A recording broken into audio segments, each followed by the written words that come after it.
जी अस्सलाम वालेकुम। आप देख रहे हैं डेली मुमताज डिजिटल और मैं हूं आपका मेजबान शिराज हुसैन। रमजानुल मुबारक के बाबरकत महीने में एक और मैसेज दूंगा और एक बुरी खबर देने जा रहा हूं पाकिस्तानी अवाम के लिए कि 1 अप्रैल से यानी कल 31 मार्च है, परसों से पेट्रोल की कीमतों में इजाफा जो है वो मुमकिन है, वो हो सकता है। नाज़रीन, कीमतों में पेट्रोल की कीमतों में इजाफा होने जा रहा है। और अगर आपने नोट किया हो, शहबाज शरीफ साहब वज़ीर आज़म पाकिस्तान और सदर मुमलिकत आसिफ अली जरदारी साहब से उनके तरफ से एक बयान सामने आया था और दोनों का एक जैसा बयान था कि हमें अंदाजा है कि पाकिस्तान जो है वो बुरे टाइम से गुजर रहा है, मईशत तबाही की तरफ जा रही है, लेकिन हमें उम्मीद है कि हम मईशत के ऊपर काबू पा लेंगे और ये जो मामलात है तो इसको हम सेटल करने की कोशिश करेंगे।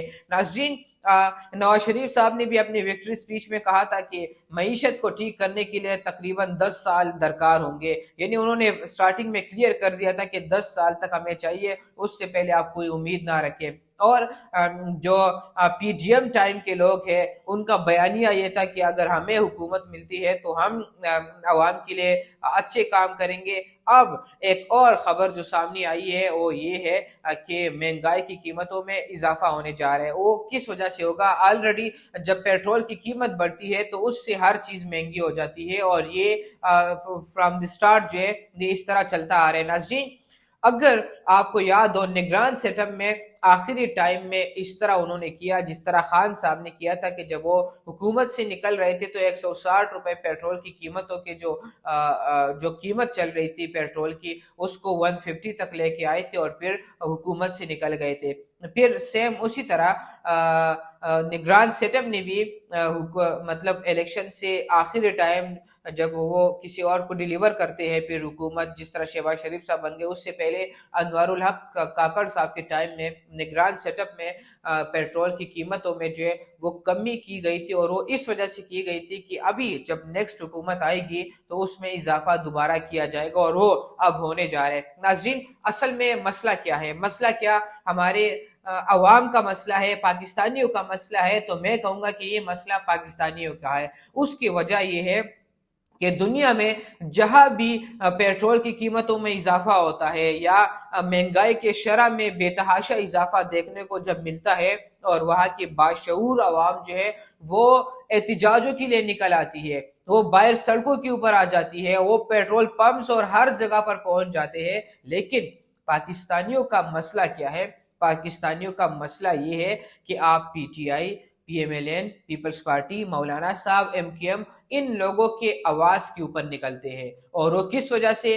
कि हमने धरना देना है नून लीग के खिलाफ, पीटीआई वाले निकल आएंगे, पीटीआई ने धरना देने नून लीग के खिलाफ, वो निकल आएंगे। और फिर पीपल्स पार्टी वालों ने निकाल कर देनी है अपने कारकुनान को कि आप लोग बाहर आ जाए। फिर एमक्यूएम का मसला होगा, वो निकालेंगे। लेकिन कभी आपने देखा है आज तक मौलाना साहब जो है वो पीडीएम के सरबराह रह चुके हैं? क्या मौलाना साहब, क्या किसी और हुक्मरान ने आज तक कभी किसी अपने कारकुनान के लिए ये मैसेज दिया है कि पेट्रोल की कीमतों में इजाफा हुआ है या महंगाई की कीमतों में इजाफा हुआ है या गरीब आवाम के बस से एक रोटी बाहर जा रही है, उसको एक रोटी के लिए वो तरस रहा है तो हम एहतिजाज के लिए कॉल देते हैं?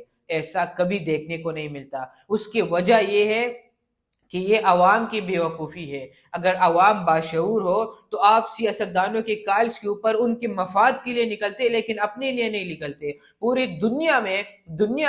दुनिया में देखा जा सकता है कि जब भी पेट्रोल की कीमतों में इजाफा होता है तो अवाम जो है वो एहतिजाज के लिए निकल आते हैं। लेकिन पाकिस्तान में इनका अपोजिट इस वजह से है कि जब यहाँ पर इजाफा होता है और पता चलता है कि पेट्रोल की कीमतों में कल से इजाफा होने जा रहा है तो वो क्या करते हैं? वो पेट्रोल पंप जाके लाइनें लगा देते हैं कि हमने पेट्रोल डलवाना है क्योंकि कल से कीमतों में इजाफा होने जा रहा है, अपनी टैंकियां फुल करते हैं। तो यहाँ की आवाम जो है वो इसी तरह है। इस वजह से उनके साथ इसी तरह रवैया जो ये अपनाया जा रहा है ये मेरे नजदीक बिल्कुल ठीक है। क्योंकि जिस दिन पेट्रोल की कीमतों में इजाफा हो जाए और कोई बंदा पेट्रोल पंप ना जाए, हर बंदा बाइकाट करे, हर बंदा बाहर निकले एहतिजाज के लिए, तो ये कुछ सोचने पे मजबूर हो जाएंगे। और एक इंग्लैंड का एक राइटर है وہ اس نے ایک بڑی زبردست کتاب لکھی ہے، میں رائٹر کا نام میرے ذہن سے نکل گیا، اور اس نے وہ ایک فقرہ کہتا ہے اس میں، اور ان کی ایک کوٹیشن یہ ہے کہ جب بھی کوئی رعایا جو ہے، رعایا مل کر ایک لیڈر کو اپنے راستے پہ لگا سکتی ہے، لیکن ایک لیڈر پورے قوم کو، پوری عوام کو اپنے راستے پہ نہیں لگا سکتا۔ اگر آپ کا حکمران کرپٹ ہے، آپ کا لیڈر کرپٹ ہے، چور ہے، لٹیرا ہے، ڈاکو ہے اور غلط کر رہے، تو آپ ان کو راہ راست پر لا سکتے ہیں، سیدھے راستے پر لے کے آ سکتے ہیں، اور وہ آپ کو لے کے نہیں جا سکتا۔ لیکن یہاں پر معاملہ جو ہے وہ بالکل الٹ ہے، کیونکہ ہمیں لیڈران جو ہے، ہمارے حکمران جو ہے، وہ ہمیں اپنے راستے پہ لگا رہی ہے، اور جو ہمارے ساتھ ڈرامے ہوتے ہیں وہ پوری دنیا کے لیے مثالیں بن جاتی ہے۔ اپنی میزبان شراز کو دیجیے اجازت، اللہ نے کے بعد۔